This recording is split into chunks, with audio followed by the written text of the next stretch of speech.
दोस्तों बहुत से जो सेलर्स होते हैं मीशो पे सेल तो करना चाहते हैं, लेकिन उनको ये नहीं पता होता कि किस तरीके से मीशो सप्लायर पैनल के ऊपर अपने आप को ऑन बोर्ड किया जाता है। तो आज की इस वीडियो में मैं आपको कंप्लीट प्रोसेस बताने वाला हूँ कि किस तरीके से आप एज अ सप्लायर मीशो पे अपने आप को ऑन बोर्ड करेंगे। आपको क्या करना है, इस वीडियो को कम्प्लीटली देखना है, कोई भी स्टेप आपको मिस नहीं करना है, क्योंकि इस वीडियो में मैं आपको कंप्लीट प्रोसेस आपको बताने वाला हूँ।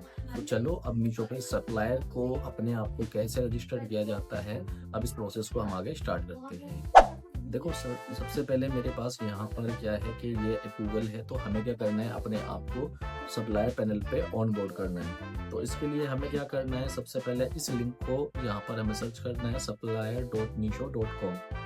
अब जैसे ही हम इसको यहाँ पर इस तरीके से करते हैं सर्च, तो उसके बाद में हमारे पास ऑप्शन आता है यहाँ पर स्टार्ट सेलिंग का। तो स्टार्ट सेलिंग पे हमें यहाँ पर क्लिक कर लेना है। अब जैसे ही हम यहाँ पर क्लिक करेंगे तो एक नया इंटरफेस हमारे सामने ओपन होने वाला है। तो यहाँ पर ये देखिएगा, यहाँ पर दिखाई दे रहा है आपको वेलकम टू मीशो। तो हमें क्या करना है, ये दिख रहा है create your account to start selling. तो स्टार्ट सेलिंग करने के लिए हमें अपना अकाउंट क्रिएट करना है। अब अकाउंट क्रिएट करने के लिए हमें क्या करना है, यहाँ पर अपना जो है नंबर सबसे पहले डालना है। फॉर एग्जाम्पल मैं यहाँ पर अपना नंबर डाल लेता हूँ और यहाँ पर सेंड OTP करता हूँ। अब जैसे ही मैं यहाँ पर सेंड OTP करूँगा तो मेरे पास एक नया OTP आ जाएगा। उस OTP को मैं यहाँ पर इस तरीके से डालने वाला हूँ, कि इस तरीके से। अब जैसे ही मैंने OTP को वेरीफाई किया तो यहाँ पर देखिए मेरे पास ये ऑप्शन आता है कि do you have a GST number. तो अगर हमारे पास है तो मैं उसको यस कर दूंगा, इस तरीके से मैंने यहाँ पर कर दिया। और अगर नहीं है तो आप इसको नो कर देंगे। तो अभी मैं आपको नो करके दिखाता हूँ, क्योंकि मैं यहाँ पर GST यहाँ पर नहीं लगाने वाला हूँ।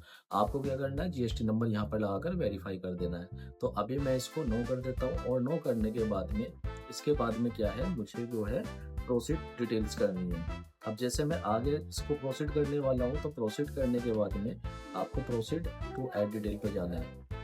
अब जैसे ही आप यहाँ पर जाएंगे, यहाँ पर जाने के बाद में आपको अपना पैन नंबर डाल देना है, उसको वेरीफाई करना है। पैन के ऊपर जो नाम डालना है आपको, मेल आईडी और अपना एड्रेस पिन कोड के साथ में आप इस तरीके से यहाँ पर डाल देंगे। और डालने के बाद में उसके बाद में आपके पास जो है एक OTP आएगा वेरीफाई करने के लिए, वो आप वेरीफाई कर देंगे। अब वेरीफाई करने के बाद में कुछ डिटेल्स हैं आपके सामने, जो आगे आपके जो है प्रोसेस होनी स्टार्ट हो जाएंगी। जैसे कि इस डिटेल को डालने के बाद में आपके पास आएगा पिकअप एड्रेस। तो आपको यहाँ पर क्या करना है, उस एड्रेस को डाल देना है, जो एड्रेस जहाँ से आप अपना पिकअप कराना चाहते हैं। लाइक मान लो आप दिल्ली, मुंबई, चेन्नई, कहीं से भी आप बिलोंग करते हैं, तो वहाँ पर आपका एक एड्रेस होता है जहाँ से आपके ऑर्डर्स आएंगे और ऑर्डर्स को पिकअप कराना है। तो यहाँ पर आपको वो पिकअप एड्रेस डालना है, लैंडमार्क और पिन कोड के साथ में। इसके बाद आप जब ये चीज़ें डाल देंगे तो उसके बाद में आता है बैंक डिटेल। अब यहाँ पर आपको कौन सी डिटेल्स डालनी है। अब आप अगर मीशो पे सेल करेंगे तो आपको पैसा भी चाहिए सेल करने के बाद में। तो आपका जो बेचा हुआ जो माल होता है, स्टॉक होता है, उस स्टॉक को सेल करने के बाद में जो आपका पैसा बनता है वो आपके एक अकाउंट में जाता है डायरेक्टली। तो यहाँ पर आपको उस अकाउंट की डिटेल्स डालनी है जिसमें आपको पैसा चाहिए। इस चीज़ को याद रखना कि जिसका GST होगा या जिसका पैन होगा तो अकाउंट भी उसी का ही होना चाहिए, चाहे वो करंट हो या सेविंग हो। तो आप दोनों में से कोई भी अकाउंट लगा सकते हैं, लेकिन किसी अदर पर्सन का नहीं लगाएंगे। तो यहाँ पर बैंक डिटेल में आप नाम भी डालेंगे, आप अकाउंट नंबर भी डालेंगे, आप IFSC कोड भी डालेंगे, और आप जो है इसको प्रोसेस कर देंगे। अब बैंक डिटेल ऐड होने के बाद में फिर उसके बाद में आता है सप्लायर डिटेल। तो सप्लायर डिटेल में क्या रहता है कि आपका वही GST नंबर डालना है, आपको अपनी फर्म का नाम डालना है जो GST पे है। वही सपोज करो अगर आप कोई भी GST अपनी बनवाते हैं तो उस पर आपको एक कंपनी का नाम भी रजिस्टर कराना होता है। सपोज करो MS एंटरप्राइजेज मेरी फर्म का नाम है, तो MS एंटरप्राइजेज ही आपको सप्लायर डिटेल में डालना है। और इसको डालने के बाद में आप इसको प्रोसेस करते हैं और आपका जो मीशो सप्लायर है वो अकाउंट बन जाता है। तो इस तरीके से आप अपना मीशो पे सप्लायर अकाउंट बना सकते हैं। तो दोस्तों उम्मीद करता हूँ ये वीडियो आपको अच्छी लगी होगी। अगर वीडियो आपको अच्छी लगी है तो दोस्तों से तक भी शेयर कीजिएगा।